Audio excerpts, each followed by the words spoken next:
Let's talk about the Islanders' OT win and Patrick Waugh's first game on the bench as the Owls head coach was Stefen Rosner, beat reporter for NHL.com. Stefen, thank you for jumping on with this, man. This team spikes my blood pressure watching them, and I know you got to get some gray hairs in your hair too covering this team, but they couldn't have picked the better time or a better team to snap a 5-game losing streak against. So what was your initial thoughts on the OT win and Patty Waugh's first game and first win as a head coach for this team?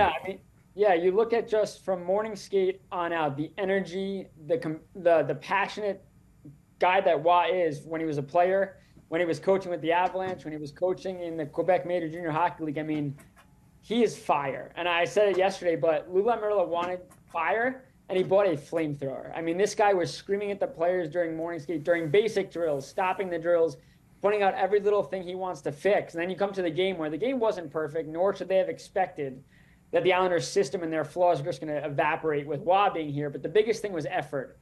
And throughout the 60-plus minutes of action, effort was never an issue. And they come from behind to get a win, get Waugh's first win behind the Islanders' bench. Just an overall amazing night for the team because, again, it wasn't perfect, but they found a way to rally with their new coach and to get a huge win to snap their 4-game slide. So you're loving the energy, and that energy looks that it's breeding effort from these players. So what are some of the things in terms of coaching style and the X's and O's that he brings to this team? And what are the players saying about him? Yeah, I think the biggest thing is accountability. He walked into his first in-person press conference and pretty much listed everything the Islanders were bad at. And again, if you look back with the hiring of Barry Trotz and Lane Lambert, this is the Islanders' the players' first new voice since 2018. And, sometimes you have to look in the mirror, and also the truth hurts. And bringing in an outside voice like Waugh that comes in and immediately says, hey, these are 5 things that we do really bad, that we're bad at. We're going to fix these things. I think it puts the accountability on the players, him now, because he has to fix them, and the organization that, hey, the way things have been going on without me here, we got to fix these things. And the players, a lot of them said, we love it.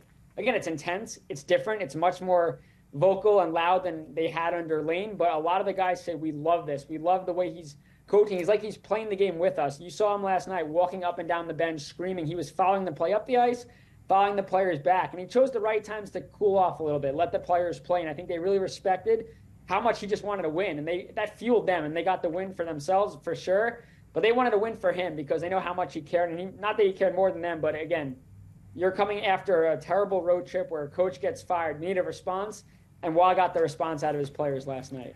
Yeah, it's one thing to be a coach and you're just known for the rah-rah or the wah-wah, no pun intended. But, players, we love the motivation, we love the energy, but at the same time, we love the X's and O's. And he was talking about how he's going to use advanced stats and analytics when it comes to the X's and O's and getting his team in the right position to capture some W's. That was their 3rd win in 11 games. Let's look ahead now because you got the Golden Knights coming to town on Tuesday night. The Canadiens, they play up in Montreal. Then you got the Panthers to close out the week.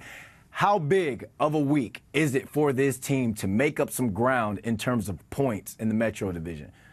Oh, yeah, it's incredibly huge. Again, this might be the perfect time for this hiring because it's the last week before the All-Star break, and you're playing teams that, again, it's the NHL. Any team could beat any team, but if the Islanders play the way that Waugh wants them to play, they'll make it difficult on any team they play. Again, offensively, the Islanders have kept up with every team.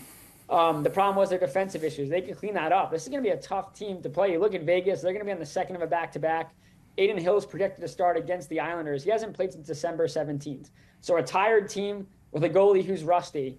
The Islanders have to do what they have to do. They have to generate chances like they did last night and get pucks on goal, and they should have no issues. They played Vegas about a couple of weeks ago. They lost that game over a couple of turnovers, a bad second period, but they were right there and really should have won that game. You look against Montreal, where Patrick Waugh won 2 Stanley Cups over his NHL career there. And this is a Montreal Canadiens team that's been terrible this year. That's a game you can't lose. You look at the game that got Lane Lambert fired, or the final dagger, that 3-2 overtime loss to the Chicago Blackhawks. That was a game the Islanders could not lose. And now, again, effort-wise will never be an excuse, I don't think, for this team again. And you got into Montreal, a hard place to play, but you play your A game, you're coming away with 2 points. And then Florida.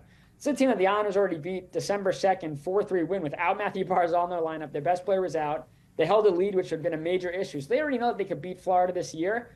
And again, depending on what happens earlier in this week, the final game before a break, the last thing they want to do is have to think about a loss while they're waiting and stuff. So I think for sure it's an incredibly big week again to right some wrongs from the last road trip and make up points. And again, this division where You could finish last in the division or you could finish first. It's that close. Yeah, it's pretty crowded in the Eastern Conference playoff race. 10 seconds. I know it's just a one-game sample size, but will this team make the playoffs with Patrick Waugh as their head coach this year? 10 seconds, go. Yeah, I think they will. I think that they have the ability. Again, they have the talent. It's about getting the most out of that, and I think Waugh is the guy to do it. All right, tell the people they can find you, my man. Yeah, you can follow me on Twitter at Stefen_Rosner, STEFEN_Rosner, over at the Hockey News and NHL.com. All right, thanks for joining us. Thanks so much, man.